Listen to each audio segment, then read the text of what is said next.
The question before us is whether or not children under the age of 18 should be able to get these surgeries. And I, despite being a liberal who believes in those human rights, do not think that is the case. It is a glorious day, y'all. It is definitely a thing to celebrate. Whether it's slow progress, it's still progress. But what's so great about today is the narrative, the agenda that has been forced down our throats, that so many of us have resisted for so long, voices that have spoken out against this, voices that are still speaking out against this. We are still standing strong, and we're slowly seeing their whole agenda and narrative crumble right from beneath them. It is so good to the point where they are starting to eat at themselves. We have today a New Hampshire Democrat state representative joining along with Republicans. I believe there was 12 different Democrats that joined with Republicans to ban this bill of gender assigning in New Hampshire.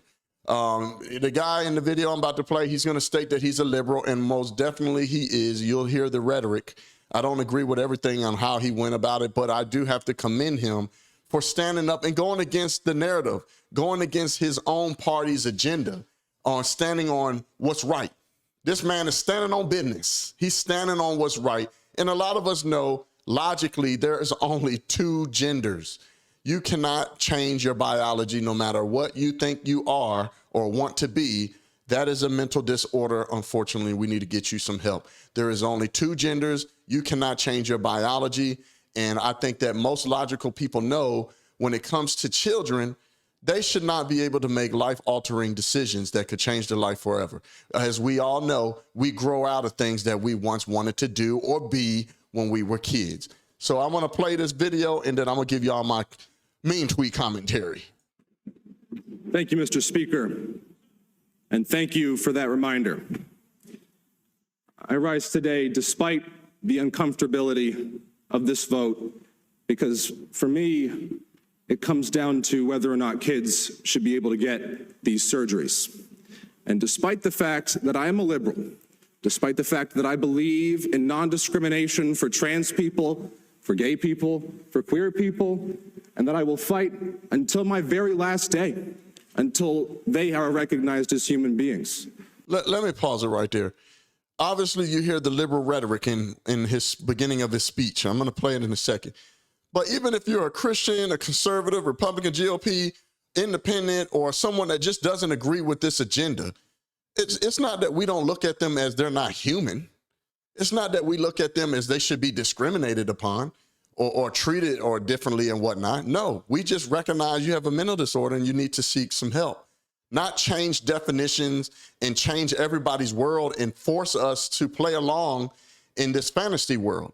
So, you know, I like that he's standing up. I don't like that jargon, that BS that he's talking as if other people don't look at them as they're human.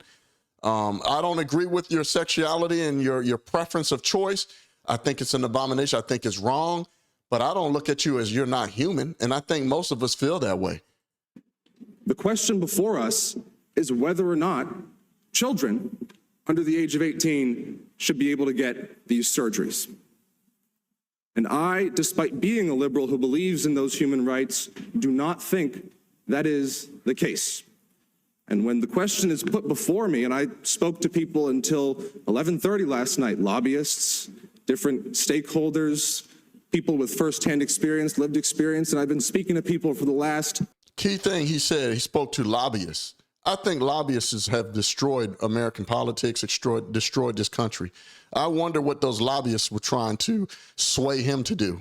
4 weeks about this bill, the only argument against it being that this opens the amendment specifically opens the door to other bad trans bills. But folks, the slippery slope fallacy I don't think applies here. We're talking about whether or not kids should get these surgeries, and they should not. These are irreversible surgeries.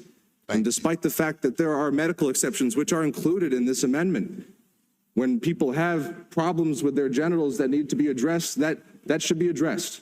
But when we're talking about whether or not kids should get these surgeries, I think that goes a bridge too far, and I will not be signing on to that. So I will be supporting this amendment, and I appreciate the work done in the Health and Human Services Committee. They worked very diligently, and if you want to watch legislating being done in real time in a really good way, I would recommend that you watch the committee hearings. All right, I'm going to pause it there. I mean, we get the point.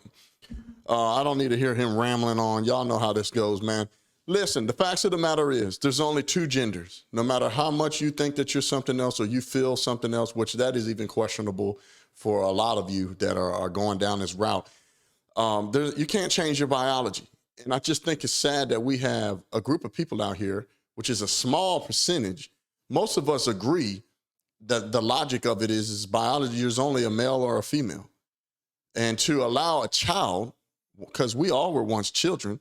At one time, I wanted to be a police officer, an FBI agent. I didn't turn out to be that. I grew out of that, right? Most of us, logically, we know when we're kids, there's a lot of different things that we want and say that we grow out of. So to allow a child to make this type of impactful decision for their life, logically, it doesn't make any sense to allow them to chop off their breasts, chemically castrate themselves through blockers, or taking off the breasts, doing things down there, quote unquote, you know what I'm going at with this. That's irreversible. And we have a lot of people that are a part of that community, the LGBTQP, that are coming out now that are detransitioning. That seems to their stories don't get pubbed enough. It gets pubbed on independent journalists. It gets pubbed on independent opinions, thoughts, some right-wing news outlets. But it's not getting the light that it needs because right now they're shoving this down our throat. They're pushing this on our children. Logically, we know that a child should not be able to make that type of decision. And they are. And here's the sad part about it. The wokesters, the leftists, they try to argue that it actually causes doing gender affirming, gender assigning, allowing them to get these chemical castrating, these testosterone, these hormone blockers and getting their breast cut off, so on and so forth. It cuts down suicidal rates when that is not even true. If I'm going to put the video somewhere on here so that you can go see the reference. I went on liberal media. I went on Revolt Black News talking about this same subject. And of course, they cut out all the facts and things that I talked about. But they brought up the argument that it brings down suicides to getting these chemicals and allowing these kids that feel this way or with these mental disorders to think this way, to do these irreversible surgeries and hormone blockers that they're irreversible, like he said. And I argued, I said, no. And these are the facts. You can look them up yourself. Some of the most far left wing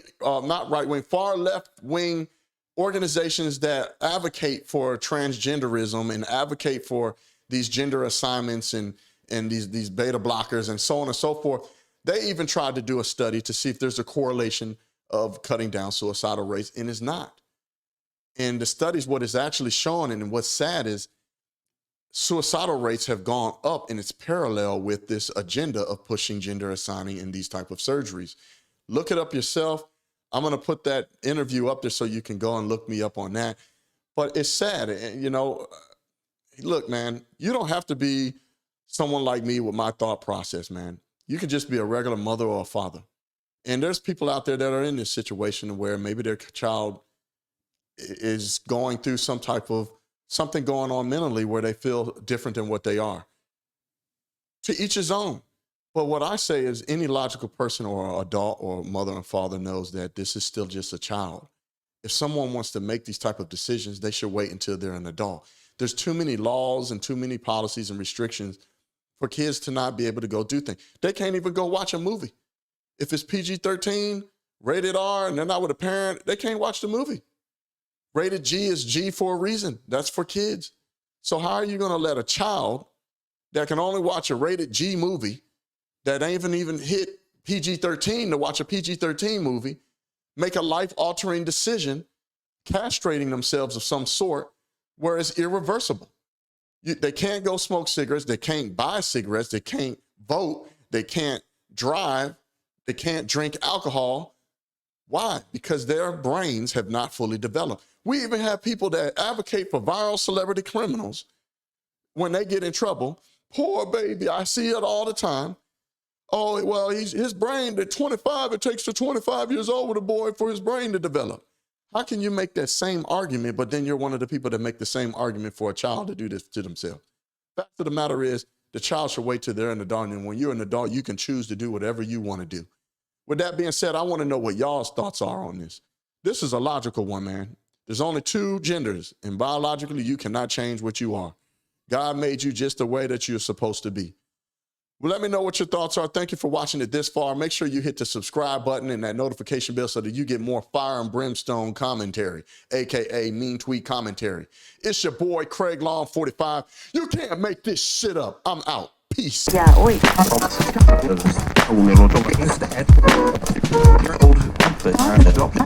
Old